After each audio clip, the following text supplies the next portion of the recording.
yes, it's very nice, sir. The following program is closed captioned for the thinking impaired. Live from Studio G, everybody. Good morning. Welcome to the Morning Brew Show. Man, we have got a big show, big show lined up for you today. We have the one and only Miguel Cepero here from VoxelFarm. Excited. We got him. He's sitting on hold here in the studio. We're gonna pull him in just a moment. This is just awesome. So today is the last day of Landmark. So we're gonna spend a couple hours in the Landmark. I know, sad. Shed a little tear.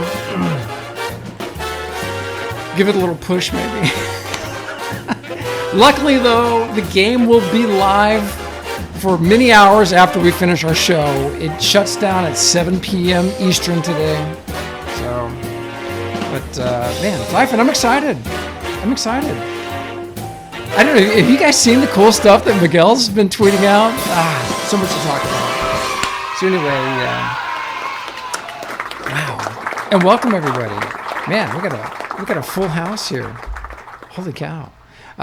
So, Dyfed, any housekeeping, any really urgent news we need to cover? Yep, well,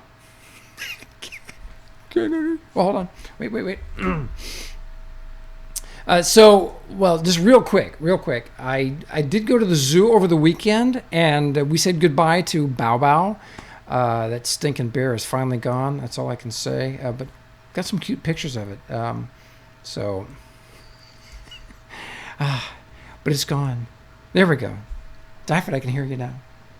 Okay. All right. So any housekeeping? Any important news here we got to cover? No, I don't think so. All right. Well, that's good. Let's say good morning to Miguel. Miguel, good morning. Good morning, guys. It is so great to see you. So you're live from your studio you're in Montreal? I'm in Montreal. It's more like my dining room, but yeah. Well, it looks good, man. So we've seen some tweets from you right after they announced the closing of Landmark. I think it was back on January 10th. You sent out a tweet that really intrigued me and everybody who watches the show. That you made the comment that we are just cavemen in the voxel age. That's right. Yeah. That's what my wife says. I'm a caveman, just in general. Because when you look around Studio G here, this is my cave. I'm Geo, and this is my cave. Well, dude, tell us what inspired that comment, because I read a lot into that. So. Sure. Well, this is really what I think it's not only we are the cavemen of the voxeler age. I think we're still in the very early days of computer graphics and games and pretty much everything related to it.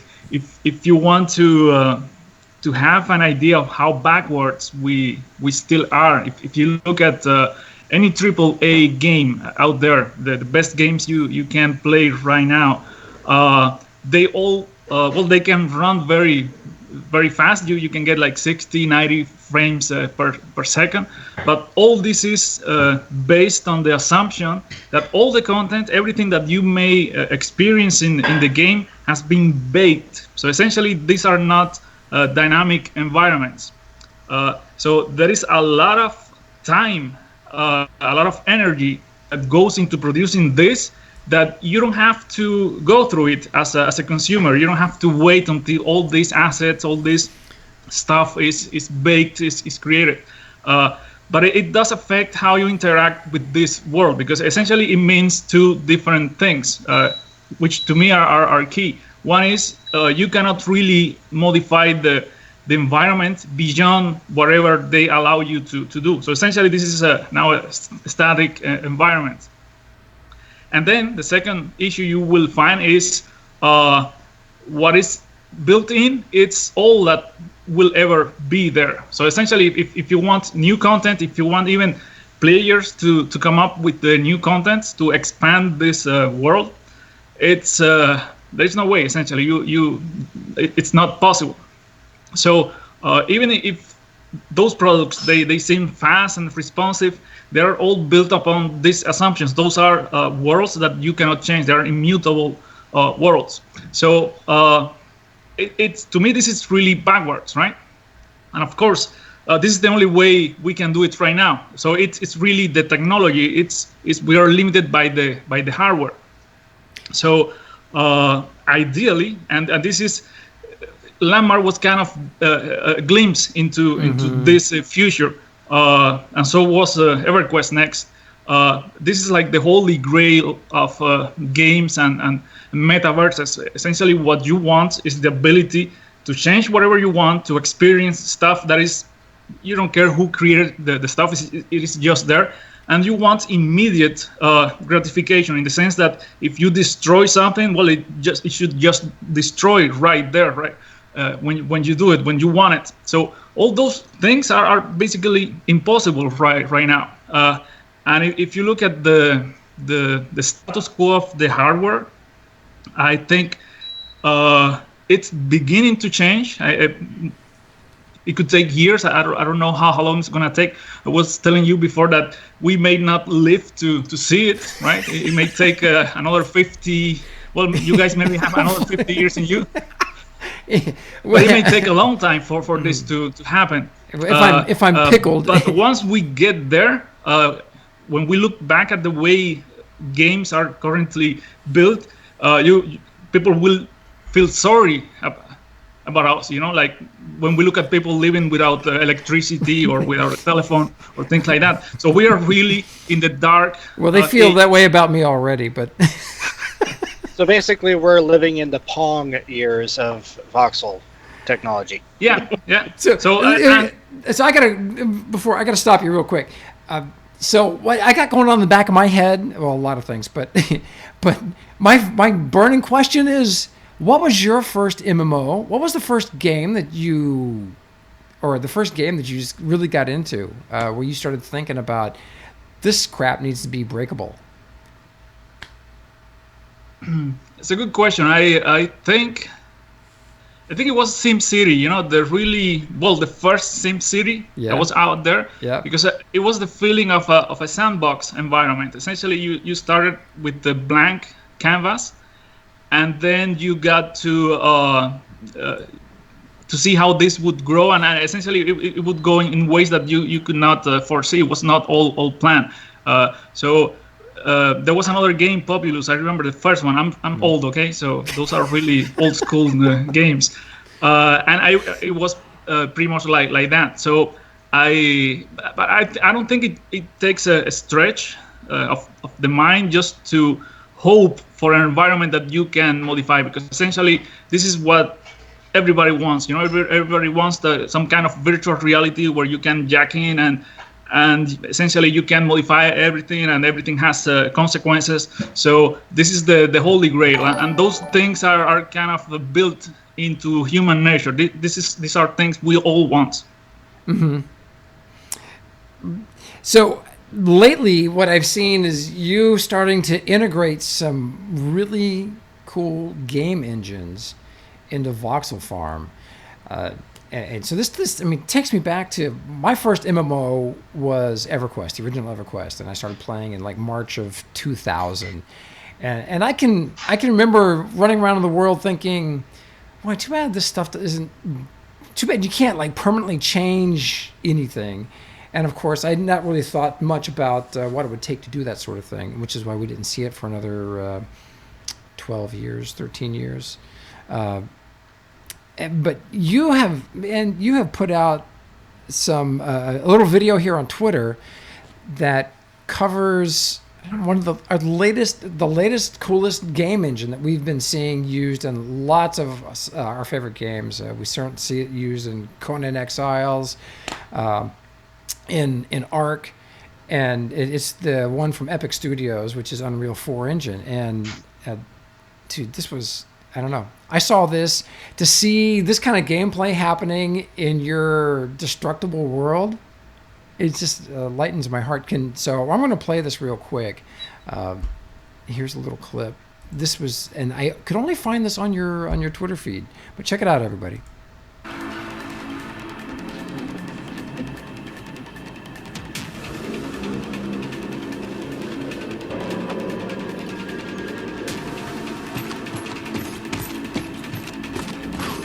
So this is inside VoxelFarm?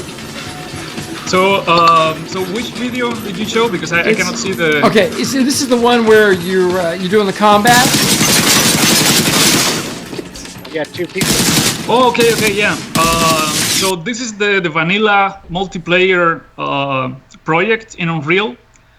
So this is something that ships along with Unreal Engine. If you download Unreal Engine, you will get a multiplayer shooter game in it. So what we did is we took out all the static content, and we set up a very simple voxel farm world. Essentially, what you see there is only terrain, but now you can have the same terrain entity, the same voxel-based entity shared by multiple players. And this is something that Landmark players they have done for a while now, and even other people who adopted Voxel Farm before SOE they got to do. So what you're seeing there, I would say if there is a breakthrough there, is that now we can do this out of the box with the Unreal Engine, and I think it makes a big difference, because if you're building a game today, you don't want to reinvent the wheel. It takes a lot of effort just to get your gameplay right. So you want all the help you can get from the engine and whatever libraries you are using. So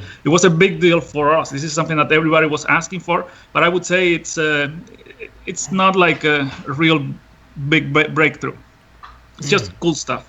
Yeah, dude, this was heartening. I saw this and I thought, man, God, that's great, because we had this in Landmark, but it's going away. Today's the last day. And we saw some really great game creation tools that we got in Landmark, but sadly there were some technical issues that they were unable to resolve, which I think may have led to them shuttering the game. But dude, this is just the tip of the iceberg. Something else you've got going on was you've been tweeting about Minecraft lately. Yeah. So tell us more. Well, we have multiple fronts open. Our engine is out there. There are probably 100 different groups building games with it right now.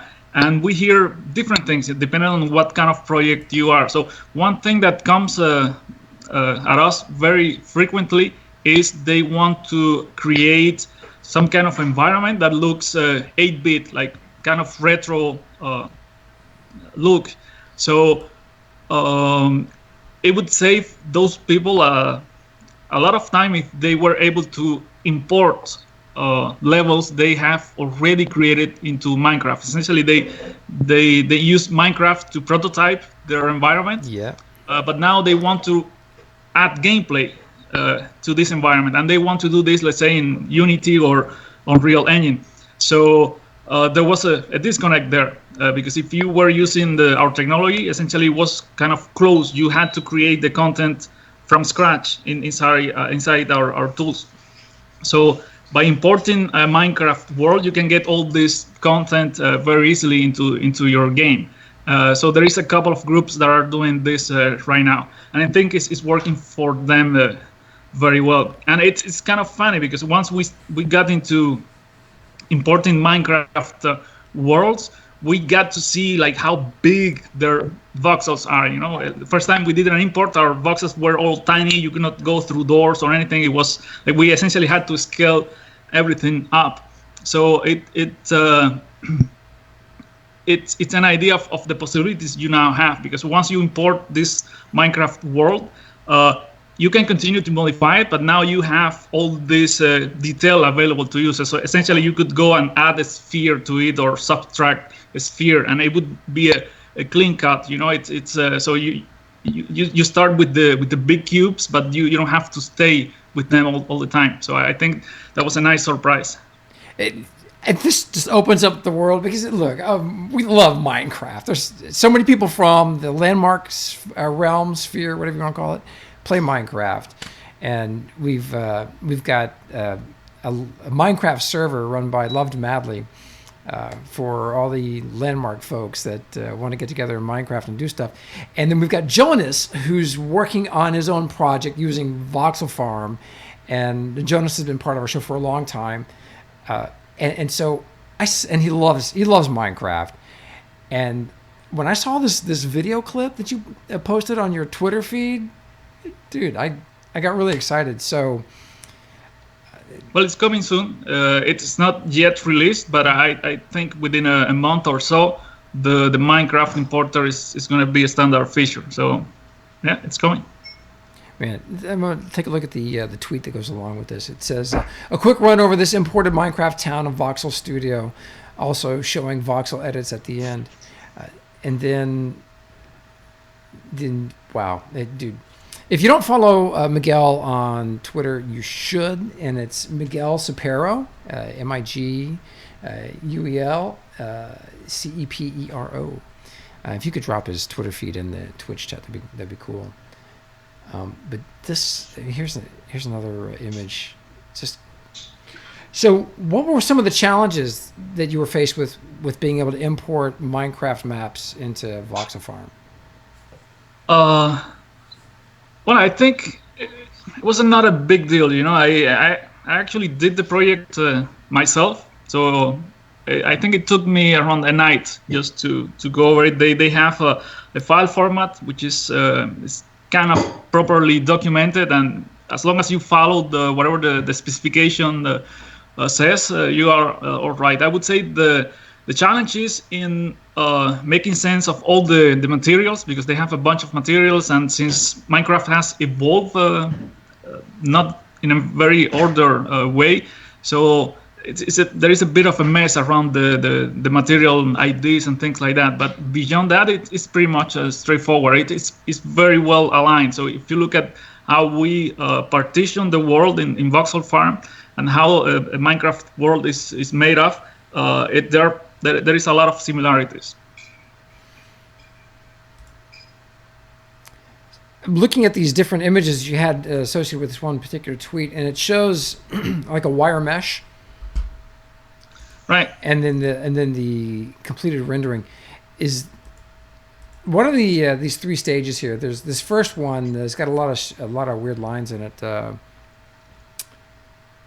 If you have the feed up, and then there's I remember the tweet, yeah.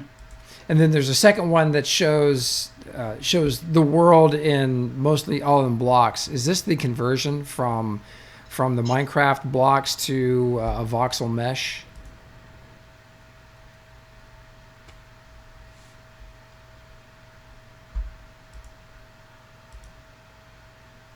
Right. So some of what you see there, it comes from all the investment we did into Landmark and EverQuest Next. So if you take a Minecraft voxel, it's around, let's say, 1 meter by 1 meter. But if you take a Landmark voxel, I would say it's a third of that. So just to make the numbers simple, every time you cut a voxel size by half, say you had 1 meter voxels, and now you are running 0.5 meter. The load, the amount of information you have to deal with, it multiplies by 8, right? So if you go from 1 meter to 0.5, now you have 8 times more work to do. But if you go to 0.25, this is where we are currently at. Now your workload is 64 times. So essentially, if you compare Landmark versus Minecraft, Landmark is doing 64 times more work than Minecraft. So Minecraft, it is kind of a heavy game. Like it's not any PC that will run Minecraft. So and it's a good game. It's actually optimized. It's very it's well built, right? Mm-hmm. So those are real limits. So one thing we had to do just to be able to get something as complex as Landmark rendering is to perform optimization in real time. So all this wonderful content people were creating, we had to somehow optimize it. So what you see in those panels is how you can make the surfaces a lot simpler, because eventually we need to use triangles to render everything. Right. So the fewer triangles you have, the better your game will run. And it takes a lot of effort just to optimize this. And probably we spent I don't know, months just getting this right, because you have to do it just in 10 milliseconds. You have to be able to optimize this all. So this is one of the challenges you have moving forward. And it's really about going back to the caveman paradox. So if you follow the Moore's law, right, how computer power grows, doubles every 2 years or so. If you are 64 times more complex, if you can run 64 times more content, that actually puts you in the future. So you could just compute by this logic how many years Landmark is ahead of let's say something like Minecraft, or pretty much you can take any voxel product out there, and it's really about the voxel size, because this determines how much load, how much work you have to do. You should be working with Intel and AMD. So actually, I think this is a good time to ask one of the questions that came up on our Twitch chat here. Eagle Noru wants to know who is doing the most with voxels in the MMO market now, including alpha stage games. Honestly, I have no idea, because this is kind of a dirty question, right? This is I feel like Heisenberg, asking about what is the purity of your crystal meth, right? But it's really about that, right? But you don't go and ask, okay, what is your voxel size? Because it is not very polite. My feeling is, if you're doing only terrain, you can do pretty well with 1 meter voxels, right? But if you're building things like we used to do in Landmark, like you could see like a piano and piano legs and like a glass of lemonade with the straw in it. So now you need smaller. Candela, yeah. Yeah. So there is a big difference. So you really have to look at what kind of content you have. I think there is a set of MMOs out there that use voxels for the terrain, but then everything you build is using prefabs. So it's a different system. It may work perfectly for the mechanics of their game, but if you go down to what they are doing in regards to voxels, this is the real question. Like what is your purity? What is your voxel size? Well, how many? Can you discuss just briefly maybe a list of games that have been announced, the projects that have been announced that are using VoxelFarm in some fashion? I don't think there is much announced. There are some indie projects out there. I'm not sure if they want the attention right now. So there is anything high profile? There is a couple of high-profile projects, but unfortunately I cannot say anything about those. There is in particular 3 big studios that are currently using VoxelFarm for their projects. The really interesting bit is also how many projects were started by AAA studios but did not eventually get the green light. And the thing is, you never hear about those, right? I mean, we do, because we are involved. But if you knew some of them, like, it would blow your mind, because they would have been really great games, But it's really complex just to get the game out, especially if you're a big studio. So usually you have to create a proof of concept. You have to develop it, and then there are company politics. There are many things that have to crystallize. So you see an announcement of a game being made, and most of games I just found out you never hear about them. Well, I think Landmark was a great, in that sense, great proof of concept, because they ran it for a number of years. They had their ups and downs, but this was the realization of kind of where we want to see the technology go. So many things they didn't get to that we would have loved to have seen, but that I think as you take care of integrating some of the R&D being made in the game engines, like you did with the first video that we showed, I think that's going to open the door for the industry. Right. Well, I will be blunt. I think Landmark was unique. It was very. It was a big risk. When we started, we didn't know it was possible. So, I mean, a lot of credit goes into this team that went into it without actually knowing if this would be something we could actually pull off. So it was really ambitious because it set the goals really, really high. I cannot think of right now a similar project out there. So of course, there is Second Life, but this is a kind of different creation mechanic, because most of the content is actually built outside. So you use Maya or 3D Studio just to create for Second Life.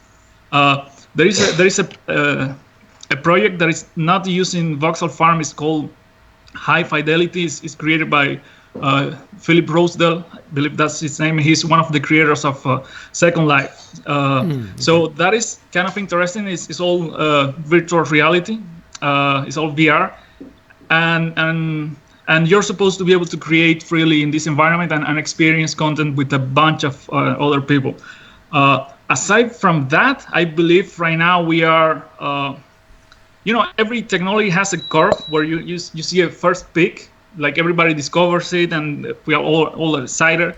But then some applications start to come out and you see essentially there is like a decline. People realize, wow, this is tougher than what we thought. So I believe we are in this part of the curve right now. So most games that are using voxel technology, they have dialed down on their ambition. Essentially, they are not saying, yeah, let's build a metaverse with this thing.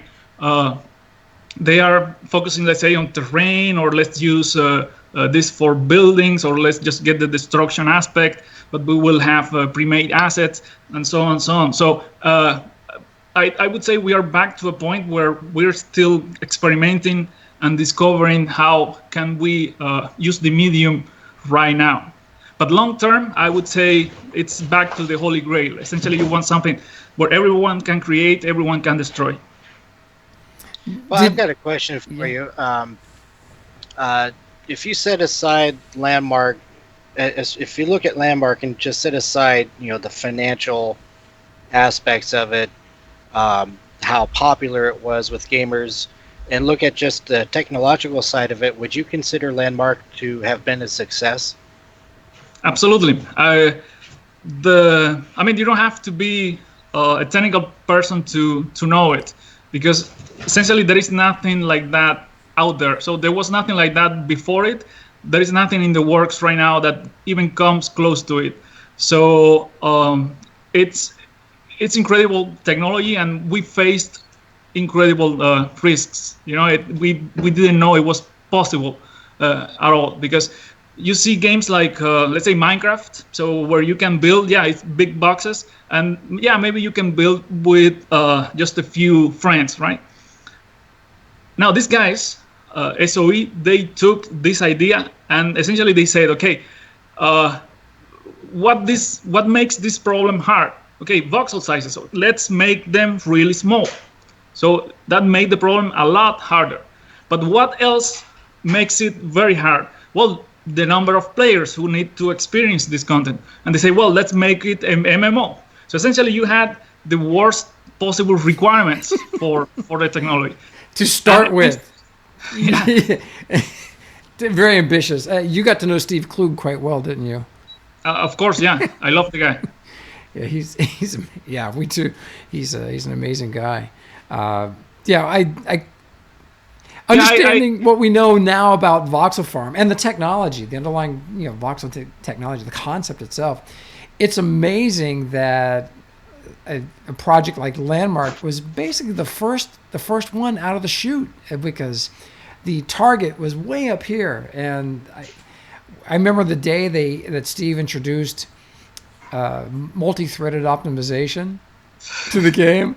Almost set my computer on fire. My V-core went up to like 85 degrees Celsius. It was 35 degrees outside. I opened my window while we were streaming the show and stuck my computer in the open window so that we could not catch fire and we could still keep showing. Yeah, I honestly, I believe it was so ambitious because we didn't know. I mean, this was all uncharted territory. We did not have a way to quantify risk. If a company today would know how difficult it would be, essentially they say, no, let's try something easier, right? So it's we were really fortunate that we were kind of ignorant at the time, because this is how you do this kind of bold, risky projects. So otherwise, you just stay safe, play safe. So the funny thing is, while you and Steve were wrestling with the data, moving that much data and having it be visible for that many people at the same time in this persistent world, we were saying, wow, can you give us like vehicles that we can drive around, and can we make stuff that you can move? So we had no concept basically of how far the leap was to go to that point from where you guys were struggling like mad to get the game working in some optimized fashion so that you could achieve all the other things that have been accomplished. Which leads me to this cool video that you put out on your Twitter feed of this vehicle chassis. Can we show this? And you want to talk about it a little bit? Sure. Which one it is? It's the one where you've got this vehicle chassis that you're driving around in your voxel procedural world. This was on your Twitter feed fairly recently. Yeah, I think it's the last one you put out.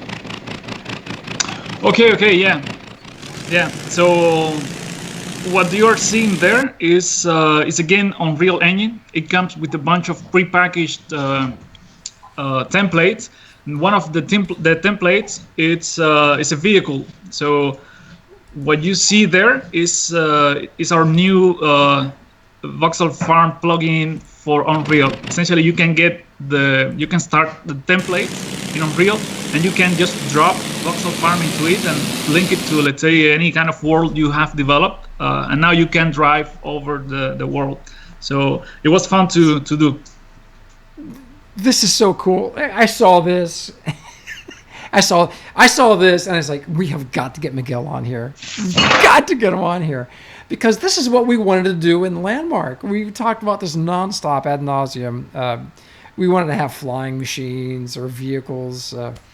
So I think what's happening here is you're starting to get this integration from these engines into VoxelFarm. You're starting to merge these two different worlds, and we're seeing this now. So where do you see this going in the future?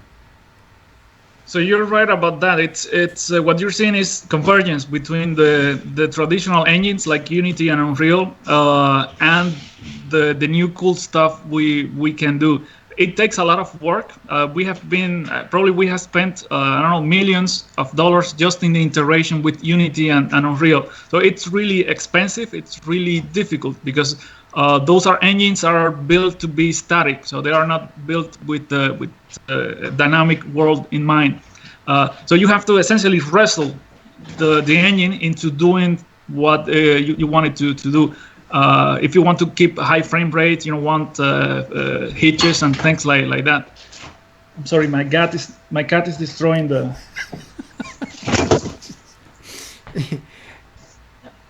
Look at this. Cat in a box. Right here. It brings me back to Murin filled. She was kind enough to fill in for you last night when I was getting the layout for the webcam set up. That's funny. And Murin, of course, right. Famous so So yeah, in the future, it's gonna be really about the engines, because they can do so many things like animation, all these vehicle logics, AI, pathfinding. So even the rendering, it's beautiful how they get light and material properties right. So these are not things you want to reinvent. So from our end, it's mostly about the content. We are a content engine in the sense that some content is procedural, like the terrains and massive worlds, and then some other content is created by players, and that includes destruction. But it's all about the content. We don't really care about the rendering and other systems like characters or vehicles or any game logic you want to add. So integration is essential. If you go back to the Landmark experience, a lot of effort, and this is something that SOE did internally, went into integrating Voxel Farm into their rendering engine. So it's always complicated. It's never simple. Yeah, and I think what's going to happen is that process is going to smooth out a little bit, I would imagine, over the next couple of years. Yeah. And thank you for doing the integration for Unity and Unreal Engine. Holy cow! There is no other way, because I think there is also a mentality. I'm not gonna start trashing millennials right now, but there is. No, we don't do that on our show. No. Yeah, I know. There is a different way in which you approach a challenge. Essentially, if you were to do the integration yourself, it would take you months. It would be very painful. So I think it is okay to expect something that will work out of the box. Essentially, you get a product, you just drag and drop, and just starts working. And you don't have to understand. You do not have to understand anything about how things connect to each other or how everything is built. It's like a black box to you. So this is where we are going. I would say we are 1 or 2 months just away from that. So we are really close for both Unity and Unreal. And the idea is it should be absolutely painless to get your Voxel Farm content into one of those engines. Yeah, this is one of the things that we talk to Jonas about all the time, and he confirms that. I mean, he's the guy. He wants to not invent technology, as he's the guy that wants to connect stuff together to get it to work so we can play it and do fun things with it.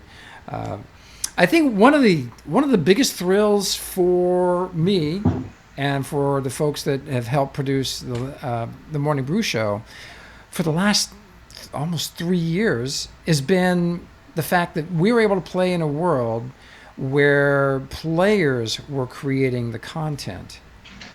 Basically, the content's being crowdsourced. And as EverQuest Next was actually in development, it was exciting to see a player community provide game assets for what was to be a AAA MMO. And I personally see that happening again at some point in the future. How about yourself? So that was a big bet with the EverQuest Next approach, right? At the beginning, we had no clue whether any of the content that players would create would be something they could use at all in the actual game world. And when we start seeing what players were creating, there was no question. Actually, it was better, a lot better than what we think it was possible to create. So essentially, we learned a lot from the player community about how you could build and some of them are here right now. So I think just that part of the experiment justifies the whole thing, this whole adventure. Just the content that came out from the workshops. I think it was something really unique. I don't see a precedent in the gaming industry. I was amazed. I was amazed by the level of precision that players figured out using your engine. When the idea of the voxel was first introduced to us, we couldn't. I certainly couldn't foresee the kinds of things that people are going to be making during these competitions for EverQuest Next for the building assets. So I have to imagine, or tell us a little more about your reaction to the things you saw people do. Yeah, it's amazing. I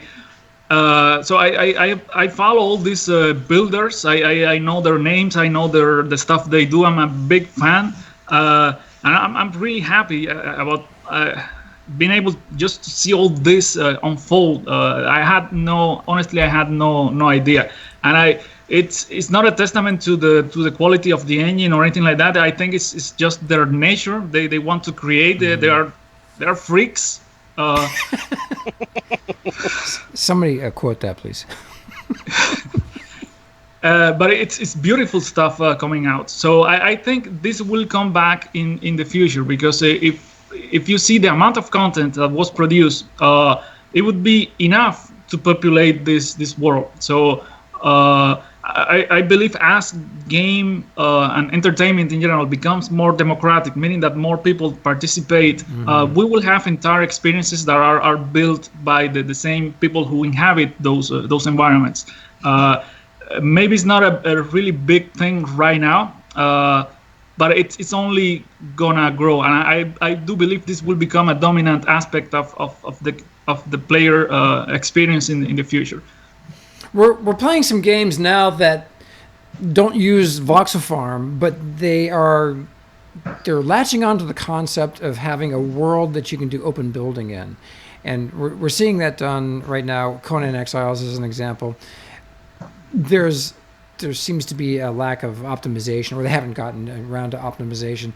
But what I see though is I see this as being an influence from VoxelFarm and the Landmark experience. There's a demand out there. Players want to change the world, the gaming world that they're playing in. They want to be able to affect it, and they want to be able to do it not in just where they're playing with themselves or one or two other people, but I think they want to be able to do it on a much larger scale. What's outside Landmark? What's been the most innovative voxel-based project you've seen so far? Have you thought about that? I haven't seen any actually. There are a lot of games that they allow you to build like bases and houses and things like that.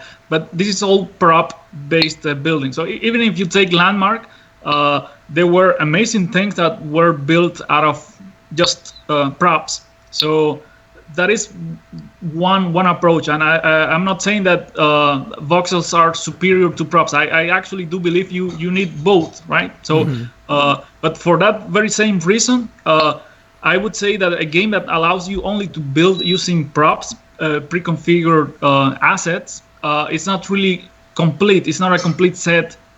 From the building standpoint, you actually need both voxels and props. So I don't think right now there is really outside from Minecraft, there is really nothing out there that allows you to create using voxels. But I could be wrong. I mean, it could have selective bias.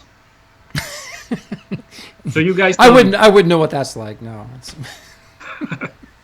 So I wanted to mention quickly. The background you see here is a collection of images that we shot during the morning brew. I counted last night. I have over 50,000 images that I've taken. I have we have about 2,000 hours of video collectively with all of our shows. That's just done in Landmark and stuff that I filmed in Landmark, and that's just us. It's not to mention the stuff that everybody else has done, all the other screenshots that are floating out there on Twitter. So it's extraordinary, the volume of work, the level of creativity, the demands out there for players to be able to wasted. Yeah. Yeah, well, that's the thing about it, though. You create it, you film it, you take pictures of it, and it's always going to be out there. I think there's a great demand for what you've started, and I think the sooner this gets in the hands of players, gamers around the world, I think the better. It was just extraordinary. Our journey, our 3-year journey through Landmark. Today wraps the last day of that trip, been. Do we have time for one more question? Yeah, we got plenty of time, dude. Okay, yeah. Immortalis13 wanted to know how do you see Voxel Farm evolving with emerging technologies such as AR and VR? Right. So the good part is that those technologies, AR and VR, are orthogonal to Voxel Farm, meaning that Voxel Farm is about content. So how you experience content is not really our business. So you can have a lot of growth and development and new things, really exciting things happening in the VR, AR world, and all this benefits what we do, because essentially now, well, there is a higher demand for content, and this is our business. We provide content. But if, let's say, VR or AR, they don't really pick up, because let's say your wife thinks you look stupid when you're wearing the thing, you know? True story. Wearing it or not, So yeah. it doesn't really have an impact, because people will continue to want to be entertained. You will get bored. You will want to fire your game and have a nice time. So the demand for content comes really from just being bored, being human, having extra time, extra cash to spend on entertainment. So whether it's going to be consumed through AR, VR, or 8K TV sets, or I don't know, the Matrix, I don't know what's going to come next. I think the problem of content is what we do. So we are really about the content, not about how you get to experience it. Mm-hmm. Personally, I haven't seen a killer app for VR. So we developed for it. We tried. There are actually a few. I would say there are a couple of high-profile VR projects using Voxel Farm right now. They are not public, but they are in the work. And it's amazing, because we felt that in Landmark. Once you see that the entire world is made out of voxels, everything is the same, it brings another depth to the game, to the experience. You feel that thing is more real. So it's hard to explain. It's just a feeling. You cannot really put it into word, but once you got this feeling, it stays with you. So this translates well with VR, because it is about immersion. Now you feel that this is an actual solid volumetric world. There is stuff under things. If you dig on the terrain, there is something there. It's not just surfaces. So it helps the experience greatly. But I haven't seen a single VR app that it makes me want to come back. I just see it. Oh, it's nice. I get a little bit dizzy. That's true. Then I have no real reason to go back. Dave Georgeson is famous for saying that's where vomit comes from. Taking off that VR headset, and wow. Yeah. So I don't know what's going to happen with the VR, AR. I think we're also in the same kind of curve. We had a lot of excitement, with the Oculus Kickstarter and the Facebook buyout and all that. And then I think we are now going into the dark, scary part of the technology curve. Well, people begin asking the real questions, I spent this much money in this project developing for VR, but where is the return? Where are the games? Mm-hmm. Where are the users? You see Best Buy, they're removing their demo stations. I think there's lawsuits that have been going on. ZeniMax and Facebook have been trying to resolve stuff, and of course there was a settlement recently, but it was big. It was, 500 million, yeah. Yeah.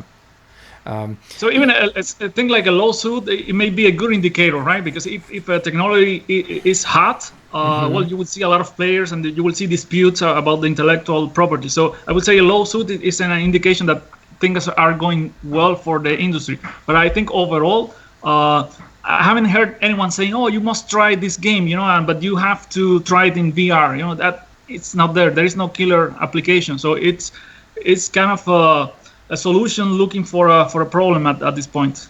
Mm-hmm. One other thing I wanted to ask you about was physics.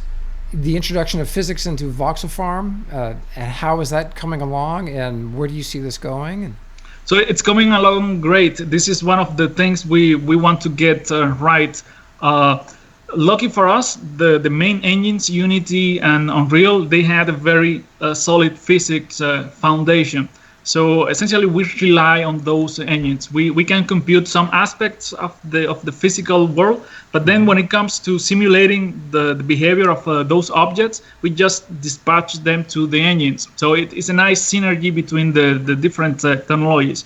The problem with the physics is about the experience, the content. So let's say that now you build a MMO world, pretty much like the EverQuest world was meant to be, right? Mm-hmm.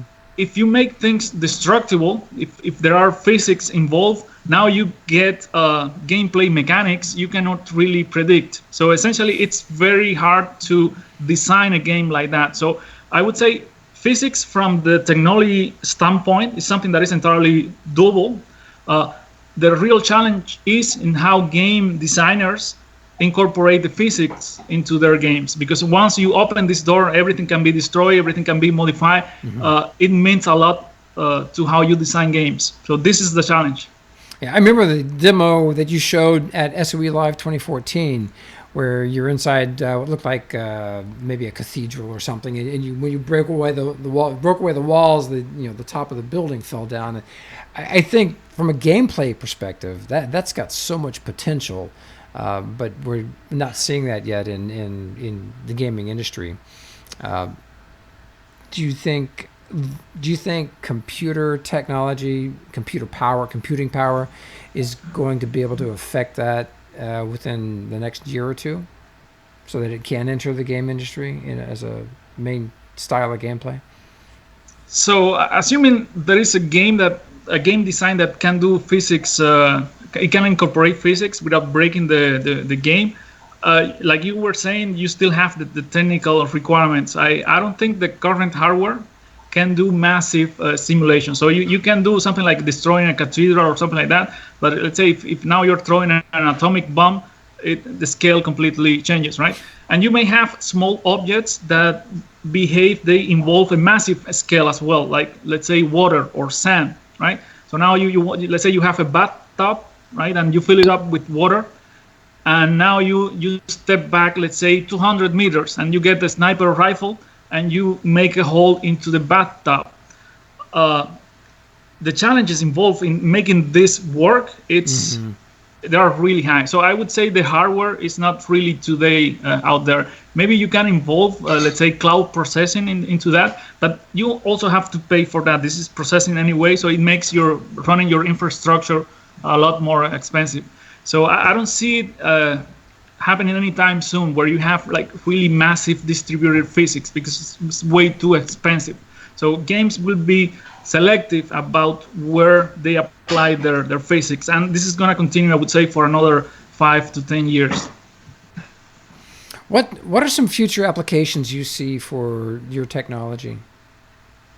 Anything outside gaming? So actually, yeah, we one of the applications that just got released using VoxelFarm is a mining application. So this is done by a company called Trimble. Probably you guys know about it. And what they do is it's about information about you can operate a mining site. So it was essential to them to see the mining site as a volumetric entity. It's pretty much like mining in Landmark, right? You make holes, but you want to understand how much material you took out and things like that. So it's funny that the problems the mining industry has, they are very close to the problems you would find in the gaming industry, and it comes from the same source. Essentially, those are massive data sets. There is a lot of stuff going on, and you need to keep track, or you want to keep track of as much stuff as you can. So it's pretty much the same types of problems. So yeah, the technology applies very well to things like geospatial, natural resource exploration, and things like that. And we're pushing sales in that direction as well. That's pretty cool. You get to work with real mining engineers.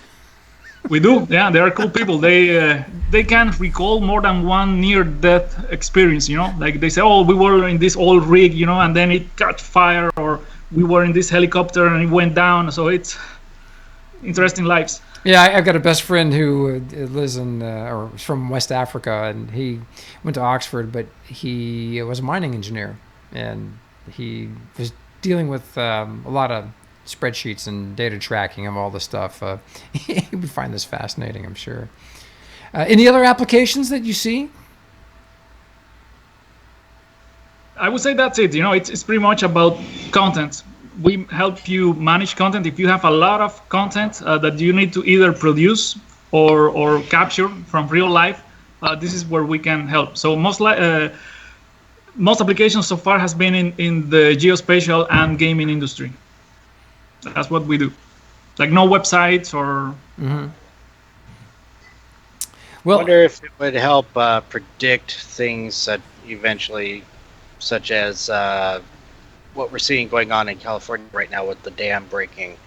If we could, predict faults in dam structures, things like that. Well, those guys already use voxels. So they use things they call voxels are from the 60s, right? So this is like really old stuff. And they use something called finite element analysis. And this is just looking at your problem at little chunks and how they connect to each other.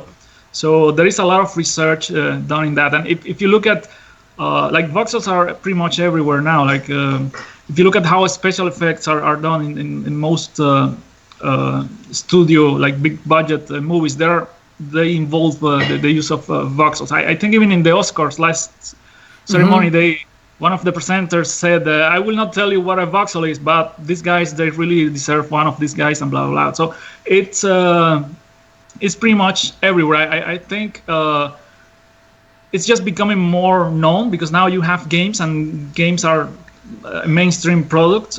But in other industries like you were saying, or even medical, for instance, they have been around for a really long time. Well, Miguel, I want to thank you very much for coming on the show. It's been a treat having you. We're excited for the future of your technology.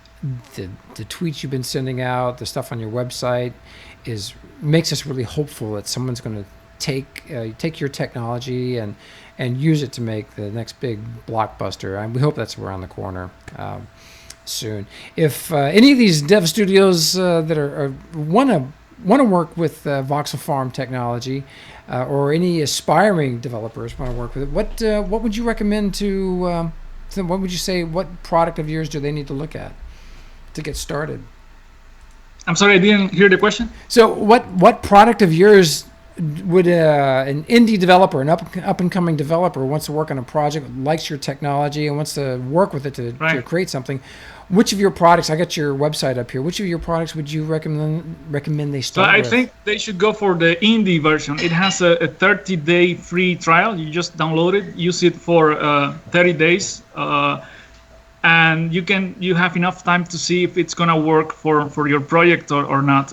It's $295 US a year. So let's say you buy it today, and you have a year worth of free updates and support. And support is something we do really, really well because we know it's important, and we know these are tough topics.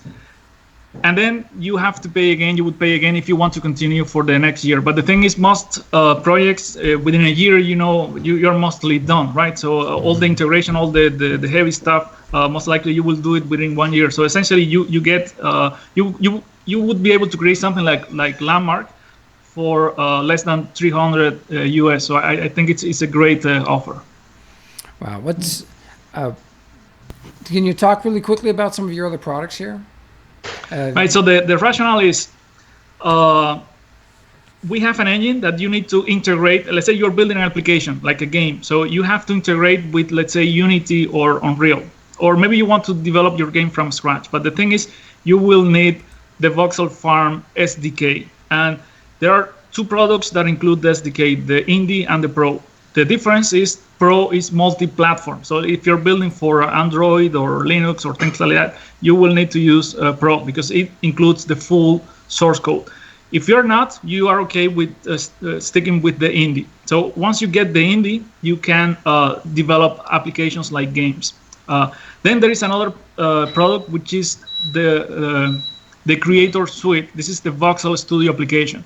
And this is a program you install in your computer, and it allows you to create voxel worlds. So like let's say the islands you see in Landmark, you create things like that. And you can build on top of it. So if you want to create castles or builds, pretty much like the ones you had in Landmark, you could have those as well.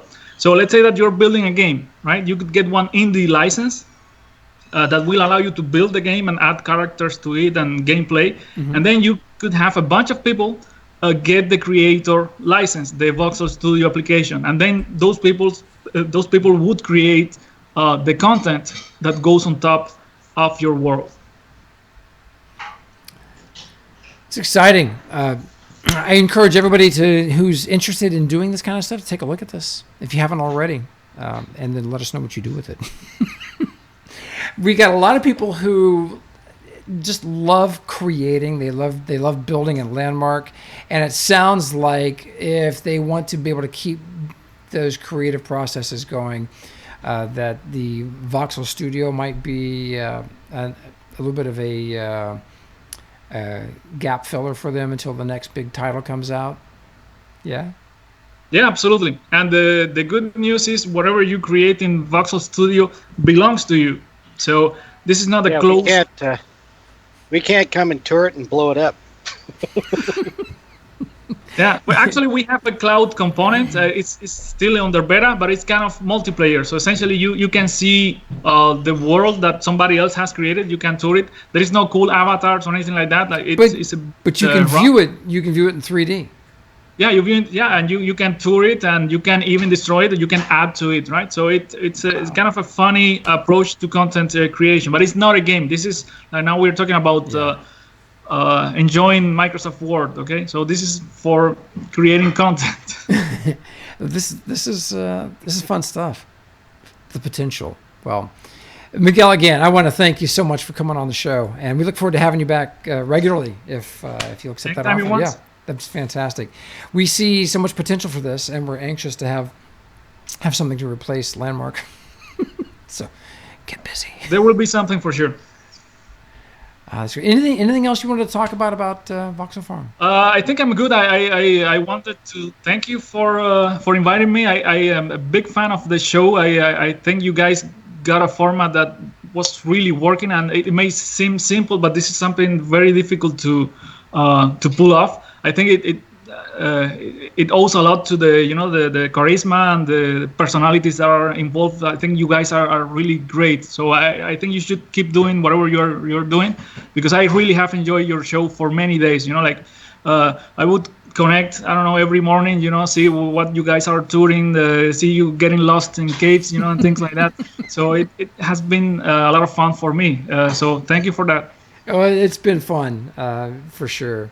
And we still have our Landmark Explorer channel. So all the video content we did in Landmark over those 2.5 years is still there. And so if you ever want to go back and see what it looked like back in the old days. Yeah. When we get really old, to see how the cavemen lived. Exactly. Well, everybody, we're going to be playing Landmark. Today's the last day. We're going to spend a couple hours in the game and go look at all the projects that have happened over the weekend. It'll be good. Again, Miguel, thank you so much for being here. Well, thank you. And we'll see you soon, for sure. Thank you so much. Well, everybody, we're going to switch things over here in the studio, so stay tuned. Don't touch that dial. We'll be right back. Be good.